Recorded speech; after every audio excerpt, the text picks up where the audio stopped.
If you have ever had a bad family dinner, let me assure you mine probably wins. While most families bicker over who forgot to bring the stuffing or whether cranberry sauce should be whole or jellied, mine managed to serve up betrayal as the main course. I'm 34 now, freshly divorced, disowned by my own DNA squad, and on a journey to reclaim my peace, one therapy session and blocked contact at a time. It all started long before the cheating and courtroom drama. In my parents' suburban Boston home, my younger brother Jake, born when I was 8, might as well have descended from Mount Olympus. He was the golden child, while I was, let's say, the prototype. My childhood was a masterclass in subtle neglect. When I won my 6th grade science fair with a model of planetary orbits that would make NASA proud, my parents missed the ceremony. Jake had t-ball practice, not a game. Practice. I'm pretty sure Allen Everson would have had something to say about that. My certificate sat unopened for a week before it disappeared into the abyss known as the basement. Meanwhile, Jake's participation ribbons had their own dedicated wing in the living room.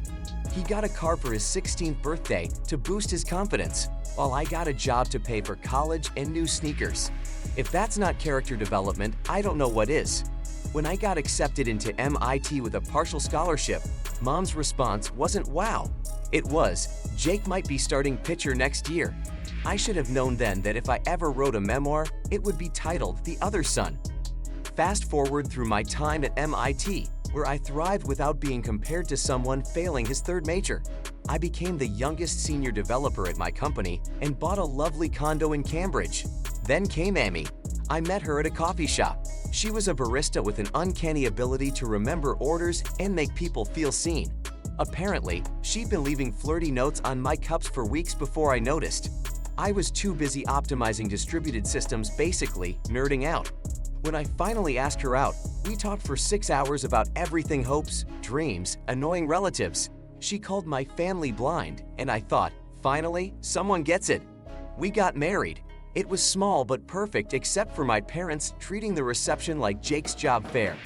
Mom interrupted Amy's father's toast to read a text from Jake about his 2nd-round interview. In hindsight, it was a red flag the size of Massachusetts, but I waved it off. Amy said it was kind of sweet how much they loved Jake.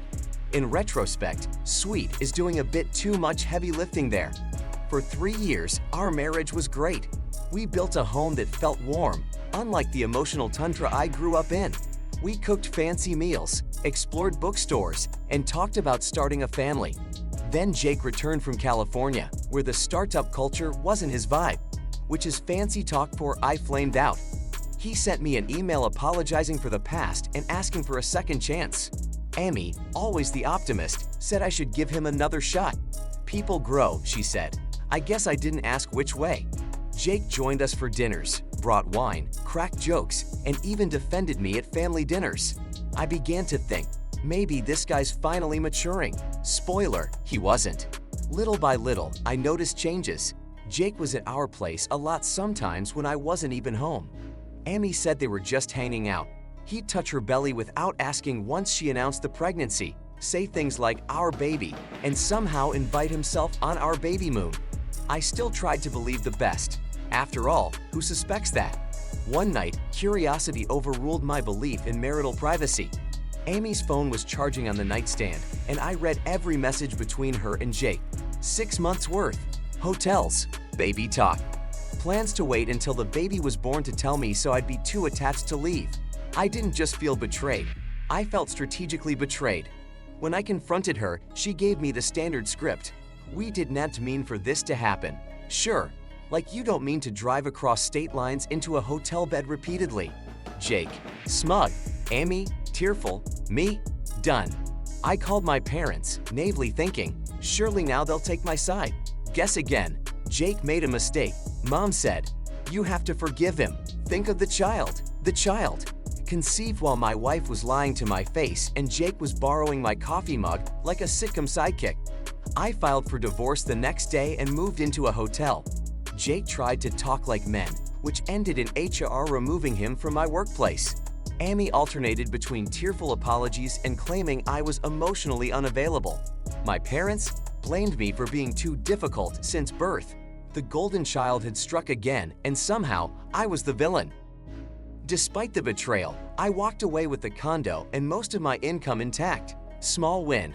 I blocked my family's numbers and added their faces to my building's do not admit list. Life could now begin, or so I thought. Cue my mom showing up at my office like she was auditioning for a soap opera. Reception called mid-meeting. Your mom's in the lobby. She says it's urgent. Mom apparently had been there for over an hour, delivering monologues about family duty. Then came the calls. Aunt Linda, cousins, even Facebook friends I did not know were still alive. Amy was posting about her abandonment during pregnancy. Jake was reposting, demanding I take responsibility. They weren't just asking for emotional closure, they wanted money. Mom hit me with, "Your father and I always supported our boys. It's time for you to help your brother." I nearly burst out laughing. Support? I had to support myself since I was 16. My brother got a car. I got retail shifts and math textbooks. Jake emailed from a new account. Subject line, "Please read." Inside, pseudo-apologies, guilt trips, a sonogram. Because nothing says, "Sorry I ruined your life," like a black and white blob of their spawn. My dad showed up at my building, vented to strangers in the lobby about how I was letting my brother's family suffer. I informed the management to ban them all. Then came the legal grenade. A notice from Amy and Jake's attorney demanding additional support due to emotional strain and medical complications. Their version of events. I caused Jake workplace trauma. Annie was too stressed to work. Their pregnancy was high risk, thanks to me.